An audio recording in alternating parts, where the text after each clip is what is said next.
The temperature on Kepler 442b dropped to -40 degrees after sunset, and Jake Morrison knew his thermal sleeping bag could handle it.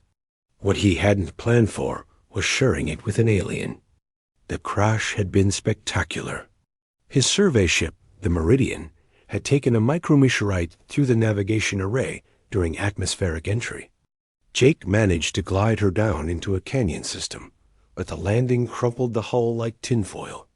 He grabbed his survival pack and stumbled out before the fuel cells could cook off, watching 200 million credits of human engineering burn against the purple twilight. That was when he saw her. She stood on an outcropping 50 meters away, silhouetted against the twin moons rising over the canyon rim. Humanoid, roughly his height, with skin that seemed to shimmer between blue and silver in the fading light. She wore what looked like organic armor, grown rather than manufactured, and carried no visible weapons. Jake raised his hands slowly, palms out.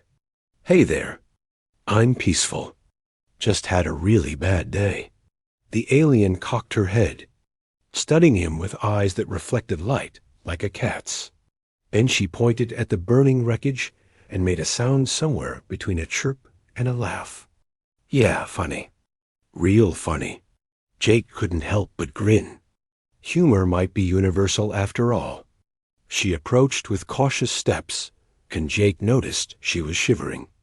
The temperature was plummeting fast, and whatever her species was, they apparently hadn't evolved for Arctic nights. Her armor looked designed for mobility, not insulation. Cold?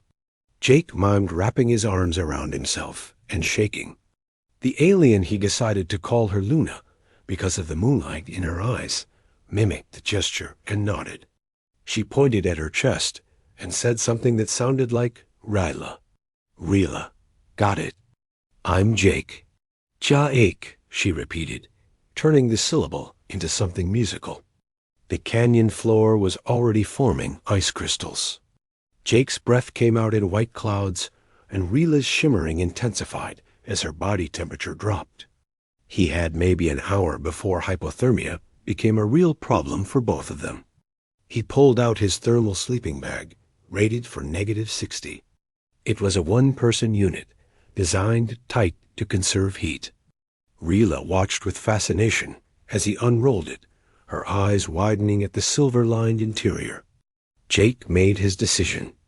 They were both stranded, both cold, and both likely to die if they didn't cooperate. He pointed to the bag, then to her, then to himself. "Share, we share. Together stays warm." Rila's eyes met his, and for a moment he saw something unexpected there, fear, yes, but also calculation. She was weighing the risk of trusting an alien against the certainty of freezing to death. She nodded. Jake climbed in first, scooting to one side to make room. The bag was designed for someone his size alone, so it would be tight. Rila hesitated at the opening, then slipped in beside him with surprising grace. What happened next caught him completely off guard. The moment her body made contact with his, Rila's skin began to change. The shimmering intensified, and Jake felt warmth radiating from her like a furnace. Not uncomfortable heat, but a steady, penetrating warmth that filled the entire sleeping bag within seconds. "What the—" Jake stared at her. "You can generate heat?" Rila smiled, showing teeth that were surprisingly human-like. She placed a hand on his chest, and he felt the warmth pulse stronger. Then she pointed at him and made a questioning sound. It took him a moment to understand. "Oh, you needed to be close to something to warm up first." "Like a catalyst." She nodded enthusiastically, and did something that made Jake's heart skip.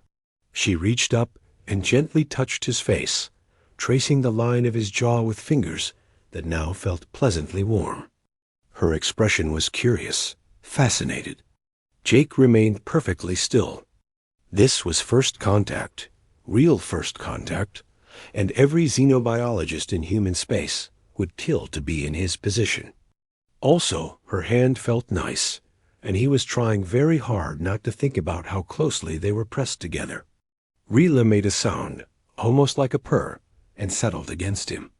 The warmth she generated kept building until the sleeping bag became a cocoon of perfect comfort. Outside, ice began forming on the rocks. Inside, Jake found himself in the strangest situation of his life. "So," he said quietly, "you're a thermogenic species. Probably predators, given the reflective eyes in the armor. You hunt in packs during the day when it's warm, then huddle together at night." Rila looked at him and made an affirmative sound. Then she pointed at the sky and held up 3 fingers. "3? 3 what? Days until someone comes for you?" She nodded. Jake checked his emergency beacon. The signal was broadcasting, but rescue from human space would take weeks. "I've got maybe 30 days before my people arrive. But if your people are coming in 3 days, that works for both of us." Rila seemed to understand. She relaxed further, and Jake felt her breathing slow. The warmth she generated pulsed in gentle waves, and he realized she was regulating it consciously, keeping them both at optimal temperature. "You know what's really surprising?" Jake said, knowing she probably couldn't understand his words, but feeling like talking anyway. "I spent 5 years training for first contact. Simulations, language protocols, cultural sensitivity courses. They taught us 1,000 different scenarios. But nobody ever covered share your sleeping bag and become a space heater." Rila made a sound that might have been a laugh.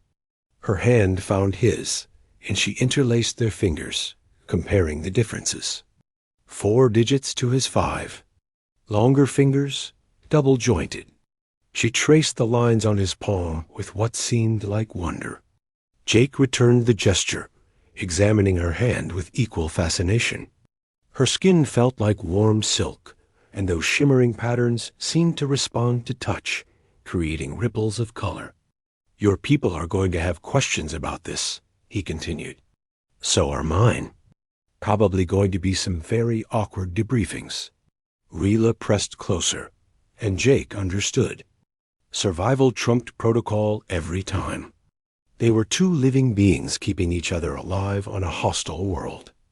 Everything else was secondary. The night deepened. The twin moons traced arcs across the alien sky, and the temperature outside the sleeping bag dropped to lethal levels. Inside, Jake and Rila maintained their unlikely partnership, each providing what the other needed. Jake dozed fitfully, aware of every point of contact between them. Rila seemed to sleep deeply, her breathing steady, her warmth constant. Once, during the night, she made a distressed sound, and her temperature spiked. Jake murmured soothing nonsense and stroked her shoulder until she calmed. Her hand tightened on his, and she settled again. Dawn came slowly, painting the canyon in shades of amber and gold.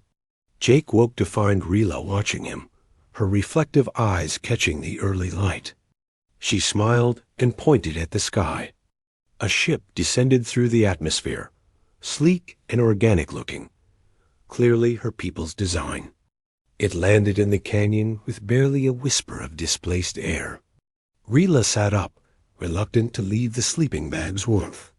She looked at Jake, and her expression was complex. Then she did something that would puzzle xenobiologists for decades. She leaned forward and pressed her forehead to his, holding the contact for several heartbeats. Her skin shimmered bright silver, and Jake felt a rush of warmth that seemed to go deeper than physical heat. A moment of connection, of gratitude, of recognition between 2 souls. Then she pulled away, climbed out of the sleeping bag, and sprinted toward her ship. At the boarding ramp, she turned back and raised her hand in what was clearly a wave goodbye. Jake waved back, watching as the alien ship lifted off and vanished into the morning sky. He sat alone in his sleeping bag, still warm from her presence, and started laughing. First contact accomplished through shared body heat and survival necessity. The bureaucrats and scientists were going to hate the report. But Jake would never forget the alien girl who turned a disaster into an unlikely connection. When human rescue finally arrived 3 weeks later, he had her handprint captured in his suit's thermal imaging, a ghost of warmth that had saved his life. They asked him what first contact was like. He just smiled and said it was surprisingly warm.